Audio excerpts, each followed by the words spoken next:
Hi there, and welcome along to the Gersnet Podcast, the totally free and independent Rangers show made by fans for fans, where all of our content is absolutely free. And if the podcast isn't enough for you, then please do head over to our website at www.gersnet.co.uk and find a whole host of great content there as well, including a very friendly discussion forum, plenty of articles, match previews, as well as a very informative history archive. Please do head over and check that out.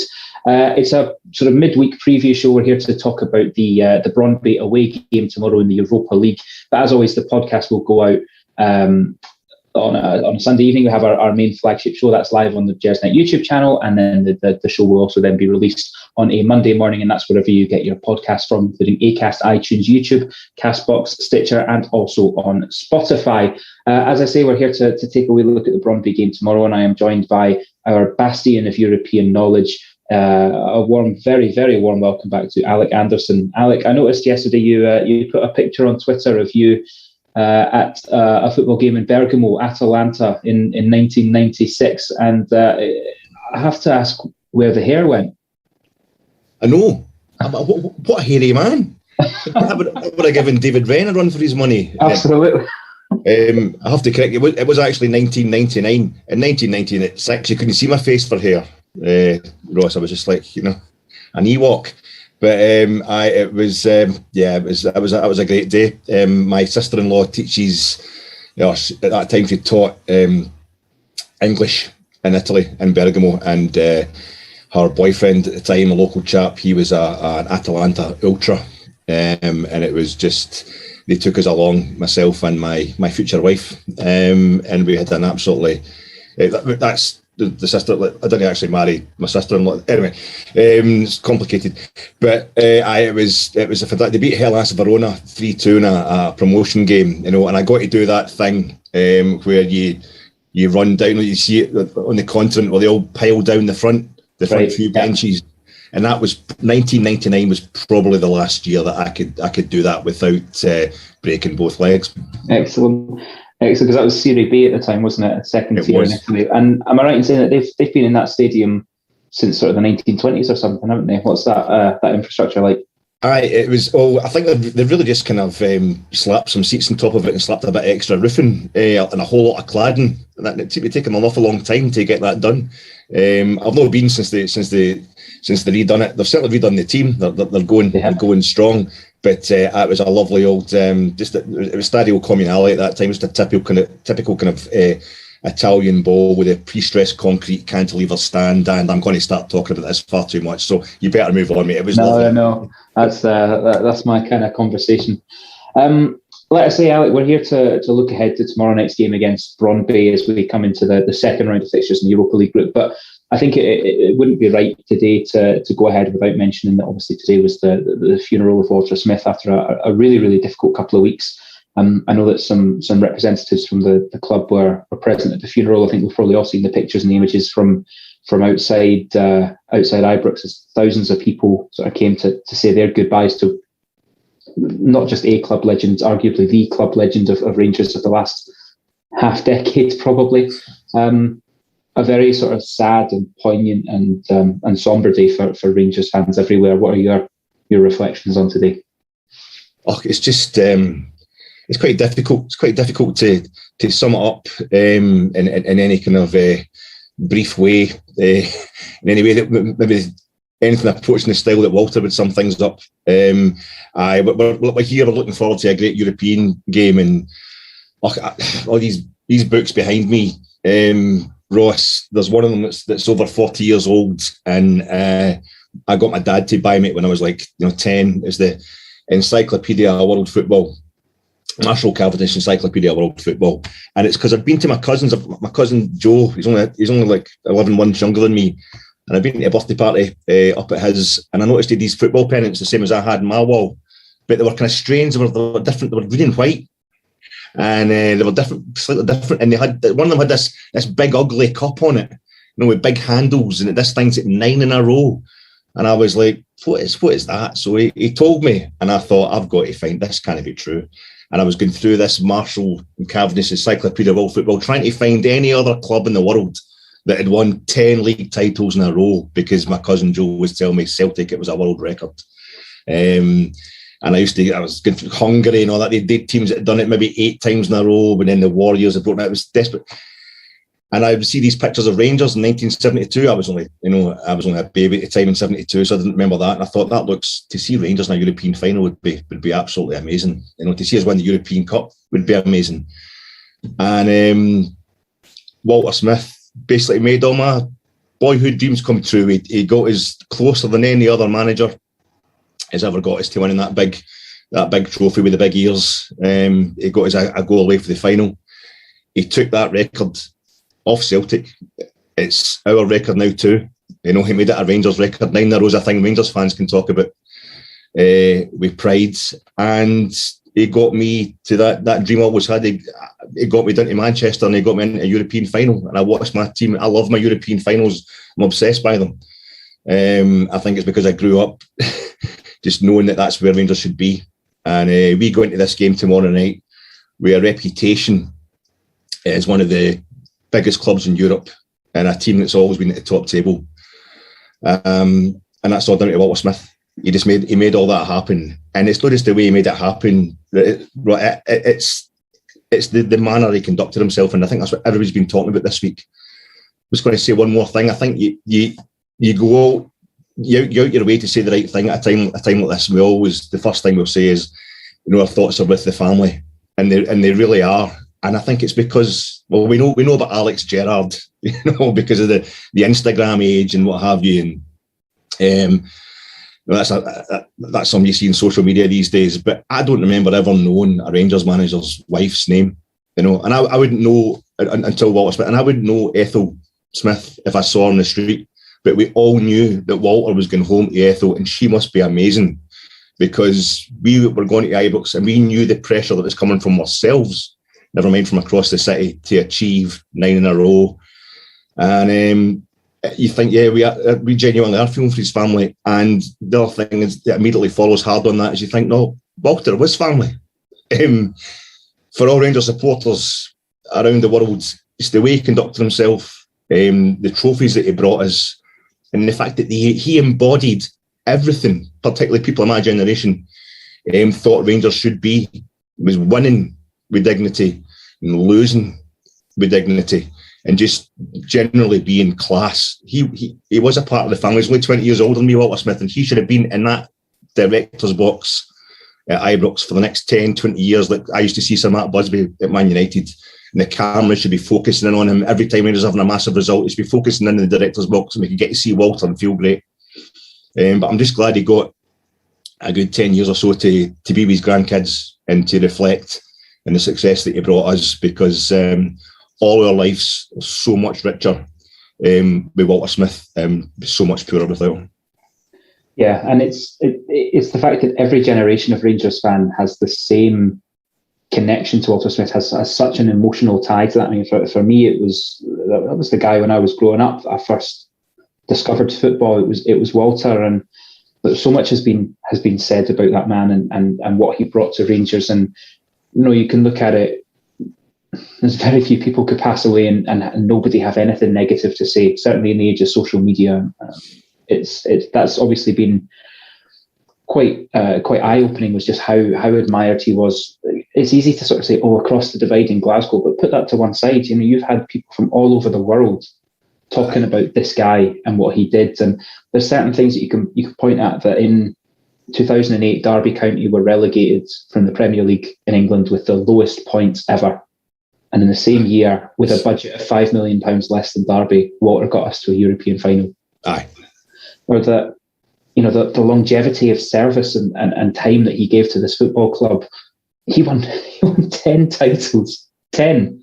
Aye. Rangers have 5 stars on the badge for 50 trophies. Walter is one of those stars. And there's it's just the most incredible achievement. It's incredible. It's a really sad day, but I think actually the Rangers family conducted ourselves incredibly well in terms of a reflection today, a celebration today, and the ability to look back over these last week or so at the memories that we've all had. And I think the vast majority of Rangers fans alive today, we haven't known success like we knew in that 9 in a row period.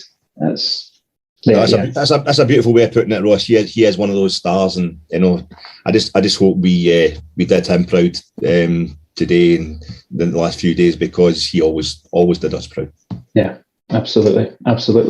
Like we say, almost an unmatched record in Europe, an incredible record in Europe, and I think that some of that kind of grit and determination is probably needed in this European campaign, as we haven't got ourselves off to the best of starts. So if we turn our attention to Brondby tomorrow, I'm sure you've seen this evening the images and the videos of the Rangers fans out in Copenhagen, which looks like an absolutely incredible party to be at. We beat Brondby, 2 weeks ago, 2-0 at home, relatively comfortable. Certainly the most comfortable game we've faced in the group stages so far this year. What did we learn about Brondby, about their style of play and the threat that they pose? It looked fairly one-dimensional, Ross. There's a great danger in that. You can underestimate them. Apparently, they're the stadium that they play in, they can create quite the atmosphere in the place. It's quite well renowned. It's the best atmosphere in Denmark, by all accounts. So you don't want to start underestimating them. But what we saw last week, I thought was quite a one-dimensional team. We had a great on Gersnet. There was a Danish chap gave us a great article on Brondby. What's the chap's name? I've got it written down. I'm scared to mispronounce it. Asbjørn Moller. And I'm sorry if that's wrong, but it was a lovely article by Asbjørn, and he basically everything he said came true. And he said they would just be reduced really to long balls forward, occasionally getting down the flanks. And the one chance that they had against us came from what he thought would be their two best players, or their two strikers. And I think he said that they don't really get the service, and they did kind of work the chance themselves between the two of them.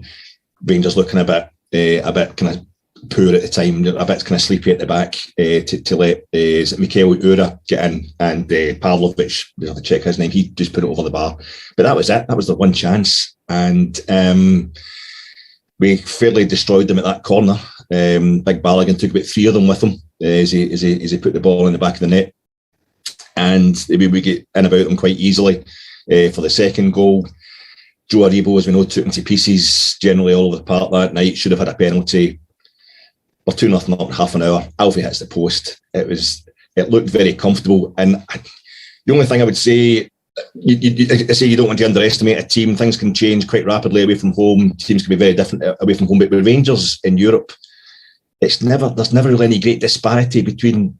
Well, under Steven Gerrard, there's never really any great disparity between the home and the away results. If we generally, there's a kind of, if we draw away from home with a team, we'll beat them at home. If we, Bayer Leverkusen beat us home and away, we beat Braga home and away. There's no great disparity between the home and away performances from Steven Gerrard's Rangers, even this season, losing both games 2-1 to Malmo. So I'm hopeful we can do the same again tomorrow.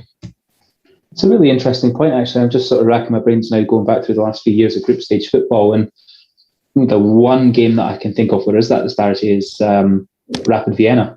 We'd done them 2-1 at home and then lost over there in a kind of crunch tie. You make a good point about the atmosphere. I work with a Brondby season ticket holder, and he says that's what we need to be afraid of, is a hostile and intimidating atmosphere. Does that make you nervous at all? Probably, if I was in it, probably, but I'll be safely on the couch, wrecking the living room in Glasgow. But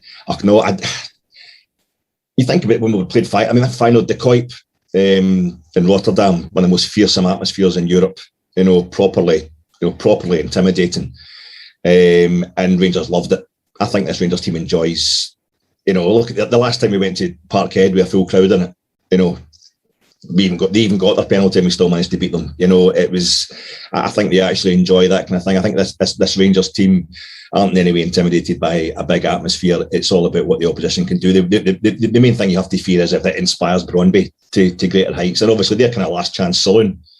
They've got to go for it. I don't know what their priority is going to be. They're literally mid-table. They're 6th.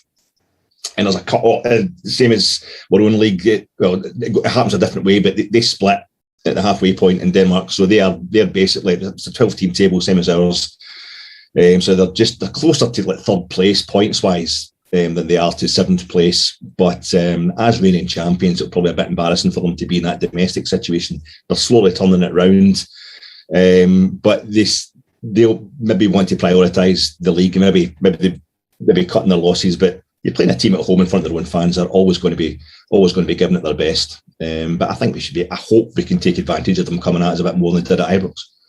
Yeah, that's the thing, is that they're in a hole now in this group. They're sitting on 1 point, and the way it's shaping up is that Lyon might be runaway leaders, and it's between us and Sparta. So they do need to make an attempt to win this game, which they didn't particularly do in Glasgow.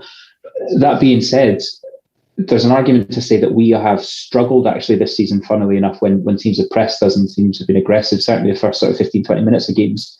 So it'll be interesting to see how that plays out. I think that they'll be fitter than a Motherwell, for example, who certainly tried to press and couldn't keep up. Same with St Mirren. I thought St Mirren a couple of weeks back, they came out aggressive in the first 15, 20 and then tired. I don't think Brondby will tire, but it will be interesting to see if we can exploit some spaces, which I thought we managed to do pretty well, actually, all things considered, in Glasgow. That brings us on to how we set up and how Rangers approach this game now. It's not every week that we win 6-1, certainly not this season, and we haven't been as dominant as we could have been. That said, Morelos and Roof have excellent goal-scoring records in Europe. Fashion Sakala doesn't so far, admittedly with limited opportunity to get one. How would you set this game up ahead of tomorrow night? I would just go with Sunday's team. I really would. And I think there's absolutely no way Steven Gerrard will, even if Glenn Kamara's available. Having a little doubt, or maybe Ryan Kent's possibly going to come back. He's travelled with the squad, which was great news. I would go with the team we played on Sunday. Motherwell drew with us at Ibrox, and Brondby lost 2-0 at Ibrox. So, strictly speaking, I think that means what if we don't win, by 6 or 7 tomorrow? No, Gerrard should just pack his bags and we'll get Steve Bruce in. Aye, that's it. Aye. No, I mean, I think who knows what goes on in Michael Beale's beautiful mind, but he's done all right by us. I think we've 25 games in the Europa League under Steven Gerrard, and we've lost 5 of them away games. So we've lost 5 away games out of 25, a fifth of our away games in the Europa League, which is actually quite incredible. Mm-hmm. So they have my utmost trust, but I think I'm glad we had the situation in Sparta Prague where Bassi was having to play centre half, which is kind of now we've decided. I think Colin was alluding to that in the last pod. That's it's almost kind of unfair on Bassi. He just shouldn't be playing in there. And with Sakala and Bakuna kind of starting that night as well. Maybe that's a bit unfair to have guys who are still, kind of working their way into the squad, working their way into the team to be starting a game at such high pressure. It reminded me in that respect a bit of the St Mirren in the League Cup last season. I think we just had one too many kind of newish guys starting that night. So it's great that Sakala has arrived finally with a bang. Most other Rangers fans probably the same, but I think it was just at that point where I'd actually put out a tweet on Sunday saying I just don't think it's working with Sakala, that he shoved it right down my throat, and it was absolutely glorious. And what I find quite interesting is the fact it's his first goal obviously comes bang right through the middle, flying header against Motherwell, and it was a repeat of. It was against St Mirren, the same kind of chance against St Mirren, and he just completely missed the ball. It was all, even right down to the stand behind the goal being about the exact same size. It was a repeat, and it was like, no, now I know what I'm doing. But it was a way he absolutely destroyed Stephen O'Donnell in a way that I found quite enjoyable. I know Stephen's got enough on his plate, worrying about the state of Scottish football when teams are allowed to run away with the league, by 20 odd points. He takes that badly. So I think that's why he sparked the dummy in the second half, and Sakala just owned him, totally bossed him out. His physicality was something I hadn't really thought about with Sakala, and the way he's kind of off the centre as well. He's kind of out to the left, coming in. It worked an absolute treat. It's a revelation. Is it just a flash of foot? Is it just a one-off, a freak? Perhaps, but I don't see Brondby away as being the kind of game he's going to be scared of. I don't see it being a game where we should be maybe just kind of being a bit more conservative up front. I think we should just go for it again. We get a point, we're guaranteed Conference League football, which we probably don't really want. But we win this game, we're really back in the running to get qualifying for the next round of the Europa League. So for me, I would just go with the exact same team. The experience is in there. There's plenty of security. There's plenty of common sense. Barring any kind of more defensive mishaps. Let's see if they are on a roll. Let's see if that wasn't exposed. I have a funny feeling. I think Ian Duff was talking about this on Sunday. I have a funny feeling we might just settle back into a routine of kind of close wins and maybe the odd draw. I still think we'll be champions by the end of the season in the league. But it'd be nice to know if maybe this is a run of really hot form, and we should just try it. Absolutely. It's funny you say that Steven Gerrard has lost 5 games in Europe. Since you said that, I've been, as you were talking there, trying to think of who the 5 away games in Europe that we lost to. Can you name those teams? Well, Rapid Vienna, you've already named. Spartak Moscow. And again, that was a kind of dull 0-0 at Ibrox, and then just the odd goal. That was insane, but it ends up. It should have been a perfectly good goal disallowed. That was my first European away trip. That was. Oh, that's tasty. That was a long way to go to watch us. At least you saw a lot of goals. We saw a lot of goals. It's the kind of thing a mum or a girlfriend might say. A mum or a girlfriend who's not interested in football, that was a hell of a night. So Spartak Moscow, Rapid Vienna, Bayer Leverkusen, obviously that kind of disappeared amongst the COVID protocols. Sparta Prague this season, and who else? I have a funny feeling it's another. Oh, there was somebody screaming at the screen just now. There's definitely Young Boys Bern. Young Boys Bern. That was a last minute job. And again, we won the last minute equalised against us at Ibrox. It's just it's that kind of situation. Strange one. You mentioned briefly Ryan Kent has travelled with the squad. Do you think that we'll be getting to see him tomorrow night, and what kind of impact do you think he can have in returning to the team? Fantastic. I think it's lovely to be in that situation. I think Steven Gerrard was being asked this today. You're thinking, how are you going to fit?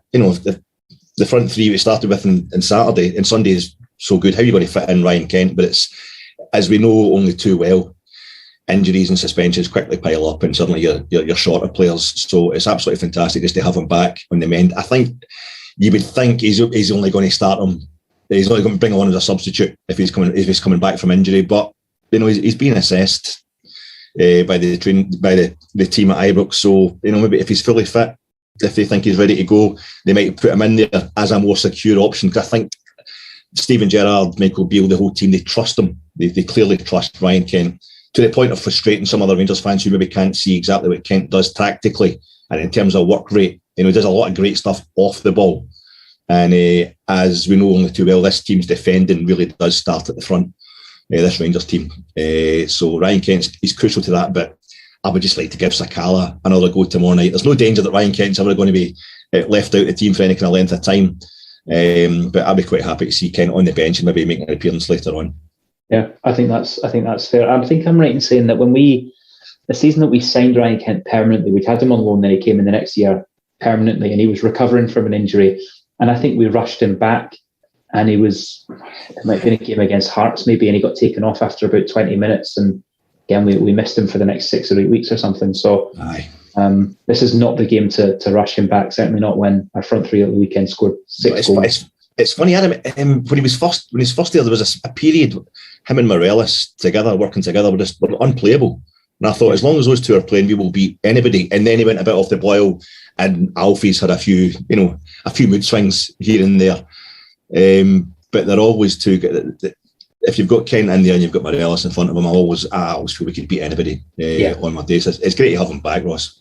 It is. But even, what we're talking about here is lining up tomorrow with a bench of Ryan Kent, Yanis Hadji, Kemar Roof, 3 guys who have absolutely, certainly Hadji and Roof, the way that they've done the business in Europe the last 2 seasons it's a monumental bench.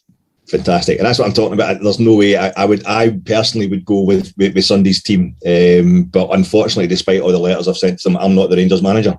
Right. And I think there's a good reason that like Sir Roof and Hadji were on the bench on Sunday. There seems to be a real determination this season, not just through the injuries that we've had and the suspensions we've had this season, but there just seems to be a real determination to properly rotate the team. Yeah. Sometimes to the point of confusing the Rangers supporters to what Stevie G's up to, but in Stevie G we trust. Absolutely. But they really are. They really seem determined to get guys off the park as soon as the game looks to be won, and it's what they're doing it in Europe with respect to the forthcoming league game as much as they're doing it the other way around. So I would be really surprised if we do go with the same team this Sunday. I think you can maybe see Hadji in there and maybe Roof. Absolutely. Now, obviously, like I say, we're starting the second round of fixtures now. Rangers got off to a very, very slow start, losing their first two games before we get that 2-0 win at Ibrox in the third game against Brondby. I think I'm right in saying that puts us. You've got Lyon on 9 points at the top of the league. Sparta are on 4, having beaten us and drawn against Brondby. We're on 3, Brondby on just the 1. It probably goes without saying we want Lyon to do the business tomorrow night against Sparta Prague. Let them be the runaway winners of the group. But how important is our result tomorrow in terms of our progress of getting out of this group? Are we again still in must-win territory tomorrow? No, I don't. Well, yeah, I think in terms of progressing in the Europa League, getting in the groups, what you're asking. I think we need to win tomorrow to make that easier on ourselves, because it never runs smoothly. There's always a surprise result here and there. You never get the kind of guarantee, or we're guaranteed that Lyon are going to win tomorrow night, or when they go to Brondby. Lyon are already taking their foot off the gas. I mean, they were playing with the handbrake on when they played Rangers at Ibrox. That was down to us, and this is the strange thing for me. I don't know what Rangers' attitude is to Europe this season, because that's been. I've harped on about this before on the blog. It seems as if Steven Gerrard was doing everything backwards. He was, he said to win the League Cup, but then the following season the Scottish Cup, then win 55, and then go for Europe. He starts with Europe, and he's went for it. And it's like I know we've had injuries, I know we've had suspensions. I keep going about this. There's players obviously with their heads being turned by possible transfers, but it just seems like the maybe when we went out to Malmo, even the way we went out to Malmo in the Champions League, it's like it's not the priority it was last season. 55 seems to have kind of turned us round a bit, and it's like we're kind of getting Europe's not the priority it was. Maybe it's because it's just the Europa League again, the expected Champions League, but I don't see the impetus this season. I don't see the kind of all-out determination. Rangers really took it, to the next level in the past 3 seasons in Europe, especially against the bigger teams. And Lyon, I think, was the first real indication after the horrible 2 games against Alec. Just horrible matches.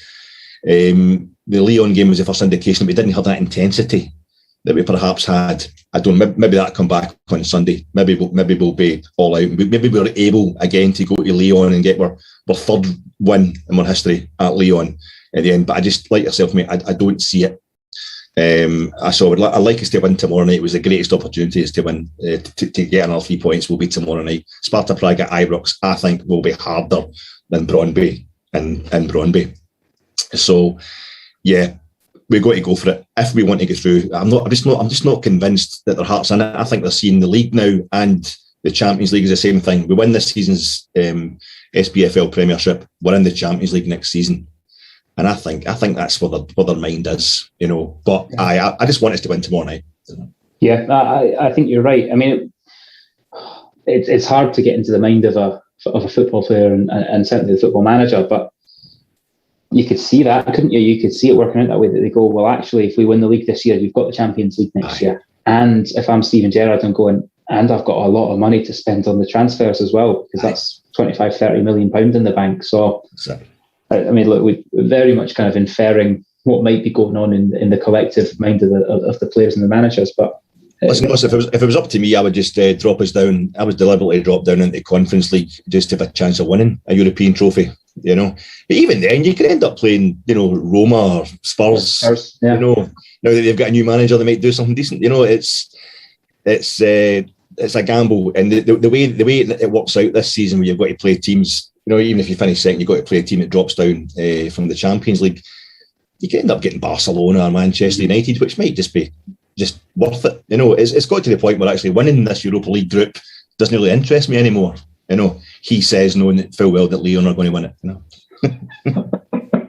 That's the thing. I mean, you say it doesn't really interest me anymore, but you'll be furious if we don't win tomorrow night. Absolutely raging, like. Through the telly. Absolutely. Alec, one final thing I'd like to talk about. I said earlier, we've seen the videos of Rangers fans in Copenhagen tonight having an incredible time. We take numbers wherever we go. Like I say, my first away game was Moscow, and I remember being in the Union Jack pub in sort of northern Moscow, in awe of the number of folk there. That first night, we not only did we drink them out of vodka, we drank the bar out of everything, all booze. Like I say, we take fans everywhere we go, and it's a source of pride, and we've had some amazing European experiences. I know that you've done your travels in the past as well. The ticketing situation now for European away games, we've moved away from the travel club, and we've gone into the MyJers, and seems to have upset a lot of folk. We're also not doing in-country pickup of tickets as well, so you could have people on very, very high points in MyJers buying tickets in order to keep their points up high, selling them on themselves to people who aren't in MyJers or who haven't been travelling for years and years. Like I say, lived in Luxembourg for a year, very close with the Luxembourg True Blues Supporters Club, all of whom were in prime position to travel all over Europe, and they did. Some of them have now been kind of disadvantaged because they got, say, 7 MyJers points for every travel club point that they got, and it doesn't mean anything. So we aren't going to ever get enough tickets for the demand unless we go somewhere like Ufa that we did a few years ago. Then that's fine. But for fans like me, I'm struggling to get a Lyon ticket. I think in my MyJers points, plenty of folks struggled to get Brondby tickets. Have bought home end tickets that were then cancelled, so they've travelled over without tickets. It's a very difficult situation for the club. But is it maybe time for a rethink in how we handle this? Yeah, because there's so many other hoops to get through before you actually get into a European away ground. I mean, you look at Lyon. I was watching their highlights when they thumped Brondby 3-0, although Brondby held out until the 64th minute. And the whole top tier of that magnificent stadium, the whole top tier empty, just closed. There's not. You get that the kind of top 5 leagues. There's no interest in anything other than the Champions League and their own domestic league title. So they'll have kind of half-empty grounds for games like this. And you're thinking, we'll have 20,000 want to travel minimum to a game like that. So give them the bloody tickets, especially when I see the likes of the Brondby fans getting so many tickets for Ibrox last week, and then ruining all my ideas about Danish culture by really, really kicking the shit out of that bit of netting between them and the Rangers fans. Just sitting there going, what? Are you going to try and attack us? Don't. You know what I mean? But I'm talking about Michael Beale's beautiful mind, but I would be I went full Russell Crowe, writing in my window and all that, try to work out the MyJers for the semi-final of the League Cup against Hibs. I've not signed up to I'm not involved in MyJers, but the email I got, I've just been for years, continual credit card scheme. I've not been going to away games in Europe or in Scotland for years. I'm just Ibrox and Hampden every time. And I thought that's quite straightforward. Then I get all this MyJers patter. And I suddenly felt like the two boys who are in front of me, father and son, who have been doing their nutting all season about the MyJers thing. The young fella, he goes to all the away games in Europe, and he had all sorts of loyalty points through the travel club I used to be in.